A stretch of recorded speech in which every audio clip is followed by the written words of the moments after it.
হাদিস number 2174 number হাদিস। সামনে সাহাবা, পুরুষ সাহাবাদেরকে নবী বললেন, তোমাদের মধ্যে এমন কে আছে ইজা আতা আহলা, বিবির কাছে আসলা, আসার পর আগলাকা বাবা, দরজা বন্ধ করলা, ও আলকা আলাইহি সিত্র, পর্দা ফালাইলা দরজা জানালার। এরপর তোমাদের মাঝে আল্লাহ প্রদত্ত যেই ভালোবাসা হয়, পরের দিন বন্ধুদের সাথে বসলা, বসার পর বললা ফাআলতু কাজা ওয়া কাজা।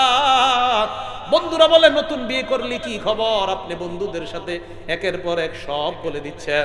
আল্লাহ নবী কয়, তোমাদের মাঝে কোনো পুরুষ এমন আছো কিনা? সব চুপ, কেউ কথা কয় না। এবার নারীদেরকে বললেন, এই নারীরা, তোমাদের স্বামীদের সাথে কি হয় না হয়, বান্ধবীদের সাথে কারা কারা বলে বেড়াও? সব চুপ। এক মহিলা সাহস করে দাঁড়ায় গেছে, দাঁড়ায় বলি, ইয়া রাসূলুল্লাহ, ইন্নাহুম লা তাহাদ্দাসুনা ওয়া ইন্নাহুন্না লা তাহাদ্দাসনা। হুজুর, পুরুষদের মধ্যে কিছু আছে যারা এগুলা করে, নারীদের মধ্যে কিছু আছে যারা এগুলা করে। পুরুষরা বন্ধুদেরকে বলে বেড়ায়,